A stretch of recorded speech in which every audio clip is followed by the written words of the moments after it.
Hello viewers, இனி நம்ம பார்க்க போறது One Piece episode 776 part 1.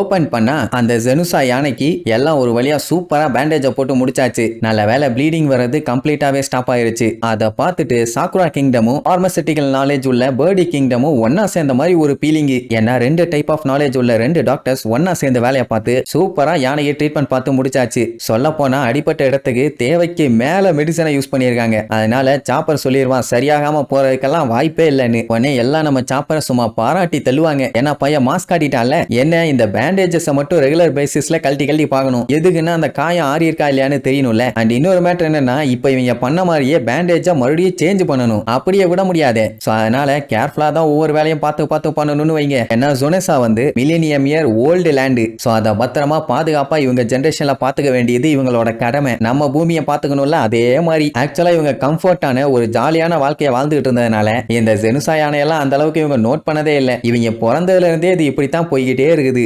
இப்பதான் இவங்களுக்கே புரியுது, இவங்க நல்லா இருக்கணும்னா இந்த யானையும் நல்லா இருக்கணும். அப்படின்னா இதையுமே இவங்க மெயின்டைன் பண்ணணும். இவங்களை சுமந்துகிட்டு நடக்குது இல்ல. அண்ட் இன்னொரு மேட்டர் என்னன்னா, இது கிட்ட அவங்களுக்கு ஒரு கேள்வி ஒண்ணு கேட்கணும். இப்ப அது எங்க போயிட்டு இருக்குதுன்னு. சொல்ல போனா இது 1000 வருஷத்துக்கு மேல இந்த யானை நடந்துகிட்டு இருக்குது. அதோட சைஸுக்கு அந்த வேகத்துல நடந்தா மொத்த உலகத்தையுமே ரவுண்ட் அடிச்சுட்டு வந்துருமே. சொல்ல போனா கிராண்ட் லைனே சுத்திட்டு வந்துருமே. ஆனா அங்கதான் ஒரு ட்விஸ்ட். அது வேற எங்கேயும் போல, நம்ம எல்லாத்துக்கும் தெரிஞ்ச ஒரு கண்ட்ரிக்கு தான் போகுது. உங்களுக்கு அது என்ன கண்ட்ரின்னு தெரியும்னா கீழே கமெண்ட் பண்ணுங்க, பார்க்கலாம் எத்தனை பேருக்கு தெரியுதுன்னு. அப்படியே கட் பண்ணா நம்ம மொமோனோசுகே இந்த குரோ சிட்டிலேயே இருக்கலாம்னு முடிவு பண்ணிட்டான். ஏன் எதுக்கு என்ன பண்ண போறான்னு கேட்டா அவனுக்கே தெரியல. ஆனா அவனுக்கு இப்போதைக்கு மைண்ட்ல ஓடிட்டு இருக்க ஒரே விஷயம், அந்த சுனுசாங்கிற யானை மத்தவங்க எல்லாம் அட்டாக் பண்ணும்போது கூட திருப்பி அட்டாக் பண்ணாம இவனை கேட்டுதான் அது முடிவே எடுத்துச்சு. அது ஏன் எதுக்குன்னு அவனுக்கு தெரியல. அதனால அந்த யானை கிட்ட மறுபடியும் இவன் ஒரு டைம் பேசணுங்கிற மாதிரி ஆசைப்படுறான். அண்ட் அது மட்டும் இல்லாம இவனோட வாய்ஸ் எப்படி அதுக்கு கேட்டுச்சு, எல்லாமே கொஞ்சம் மர்மமா தானே இருக்குது. மேபி அதுக்கு குசுகி கிளானை பத்தி ஏதாச்சும் ஒரு மேட்டர் தெரிஞ்சிருக்குமோ என்னமோ, அப்படி இப்படின்னு அவனுக்குள்ள ஏகப்பட்ட கேள்விகள். ஆனா லேண்ட் ஆஃப் வானோல இவன் வருவான்னு சொல்லி ஏகப்பட்ட பேர் காத்துக்கிட்டு இருக்காங்க.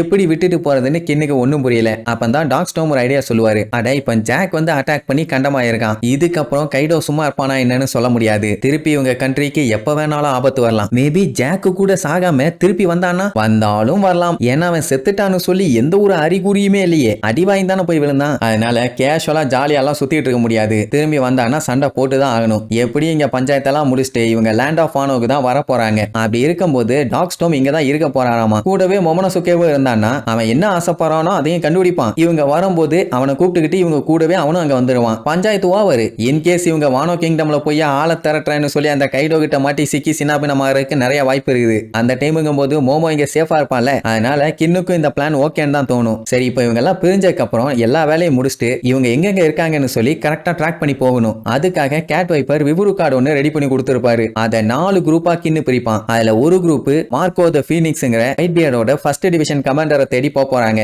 அதுதான் கேட் வைப்பர் டீம். அடுத்து செகண்ட் குரூப் அவங்க எங்கேயும் போறது இல்ல, அவங்க ஜோலியா தான் இருக்க போறாங்க. இந்த இடத்தை பாதுகாத்துட்டு எந்த ஒரு பஞ்சாயத்தும் இல்ல, வேலை எல்லாத்துக்கும் முடிஞ்சதுன்னு தெரிஞ்ச உடனே நேரா வானோ கிங்டம்க்கு வந்துருவாங்க. அது இவங்க எல்லாம் டாக் ஸ்டோம், மோமோ, சிசிலியன் அவங்க மஸ்கிட்டோஸ் குரூப்போட இங்க தான் இருப்பாங்க. அடுத்தது மூணாவது குரூப் அவங்க சஞ்சியை தேடி ஹோல் கேக் ஐலாண்டுக்கு போறாங்க. அதான் அந்த பிக் மமோட ஐலாண்டு. அது யாருன்னா நம்ம லூஃபி, நமி, சாப்பர், ரூக், பெக்கோம்ஸ். இது லூஃபி டீம்.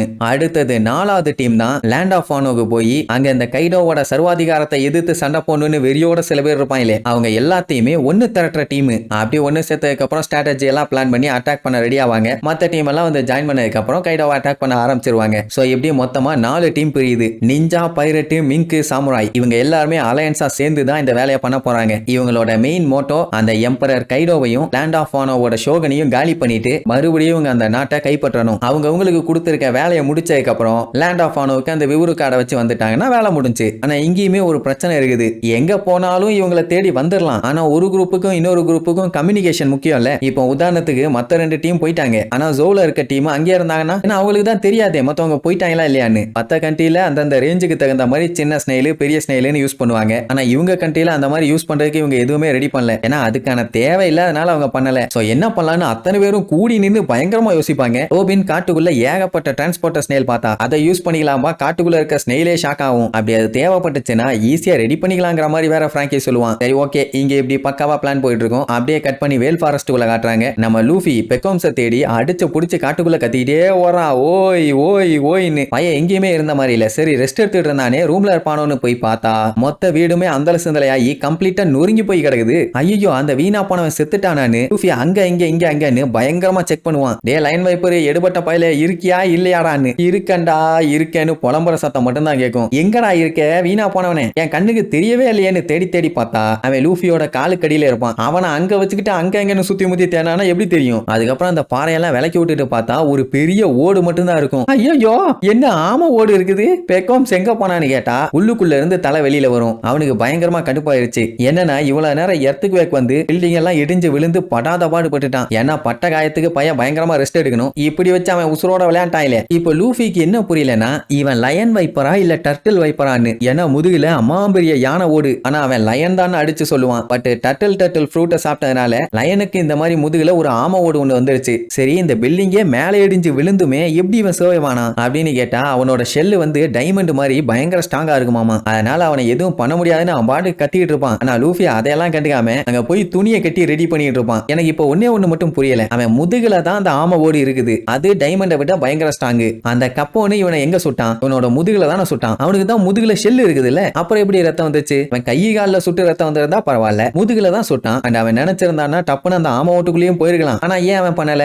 இதுதான் எனக்கு உறுத்திட்டே இருக்குது. உங்களுக்கு ஏதாச்சும் தெரிஞ்சதுன்னா கீழே கமெண்ட் பண்ணுங்க. லூஃபி என்ன பண்ணுவான், அவனுக்கு நிறைய அடிபட்டு இருக்கிறதுனால கூட்டிட்டு எல்லாம் ஓட முடியாது, லொடுக்கு பாண்டி மாதிரி தான் வருவான். அதனால தான் துணியை கட்டி தூக்கிட்டு போயிடலான்னு முடிவு பண்ணிட்டான். ஆனா அப்படி கூப்பிட்டா அவன் வரமாட்டான். அதனால ஓட காமின்னு சொல்லி அவனை திரும்ப வச்சு அந்த கேப்ல அலேக்க அவனை கட்டி அங்கிருந்து தூக்கிட்டு குடு குடு குடு குடு குடுன்னு ஓட ஆரம்பிச்சிருவான். என்னன்னா பையன் இப்ப பிக் மாமா பார்க்க போறானாமா. பெக்கோம்ஸ் கதறுவான். பிக் மாமா பார்த்தெல்லாம் பயந்து இல்ல, பயங்கரமா அடிபட்டு இருக்குது. இந்த மாதிரி டைம்ல அவன் ரெஸ்ட் எடுக்கணும். இப்படி தூக்கிட்டு ஓடானா இல்ல கத்திக்கிட்டே வரும்போது இடையில ஏகப்பட்ட மரம் மண்டமட்டையா வந்து அடிக்கும். லூஃபி கண்டுக்கிற மாதிரி இல்ல. ஐயோ இவனுக்கு கொஞ்சம் கடமைப்பட்டேன், அதுக்காண்டி என் உசுரை எடுக்கலான்னு முடிவு பண்ணிட்டாயிலே, என்ன காப்பாத்த இந்த உலகத்துல ஆள் இல்லையா ஆண்டவான்னு புலம்பிக்கிட்டே போவான். சரி இதுக்கப்புறம் நம்ம பையலுக்கு பிக் மாமா கிட்ட போய் என்னென்ன அட்டுவலியம் பண்ண போறாங்கன்னு அடுத்தடுத்த எபிசோட்ல பார்க்கலாம். டாடா.